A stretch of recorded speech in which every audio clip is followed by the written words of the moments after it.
Here's how you make some delicious teeny weeny puff pastry pies. Flaky, sweet, and you don't even have to peel the apple. The amazingness begins with some chopped up apples. The colors are beautiful, are they not? We want some apples that got a little bit of kick to them. So we're talking Fuji, Gala, Granny Smith. We want about 4 small apples worth. I chopped them up into roughly small pieces. Add a tablespoon or 2 of butter. We don't want too much because we don't want to make a whole lot of sauce. No one likes a soggy bottom. A couple tablespoons of brown sugar. And up to a teaspoon of cinnamon, but I say follow your heart and put in as much as you want. Get this delicious goodness onto heat. For the first 2 to 3 minutes on medium-high heat uncovered, give it a good stir. Get that butter melted. After 2 to 3 minutes, cover, leave on medium-high heat, and set a timer for 10 minutes. While the apples are going, get a surface and a light sprinklage of kitchen lube. Ooh. Using a roller, try to get these as close to 11 by 11 as possible. And don't worry if your puff pastry doesn't kind of close on these lines. We're gonna use them to cut. Cut these into 9 squares. Don't worry about them being perfect. Shit, he's fine.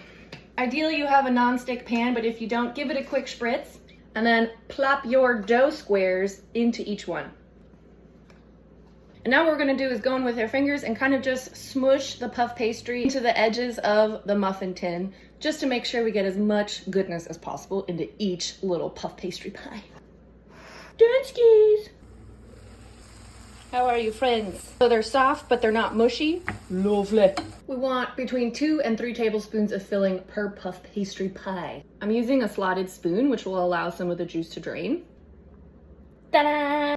Now we want to fold all the edges of the puff pastry over the top of the apples. I'm going to go through and pinch them shut, but I am going to leave a little vent on each one so the steam has somewhere to exit.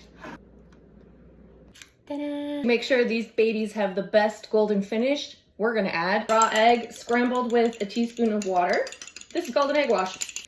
Using your finger or a paintbrush, go ahead and paint the egg wash over the top. You can also use milk. Voila! Into the oven at 425. Here they are after about 22 minutes, and we can see that the bottoms are nice and brown and crispy, so they are ready to be taken out. If it looks too blonde, add another 5 minutes.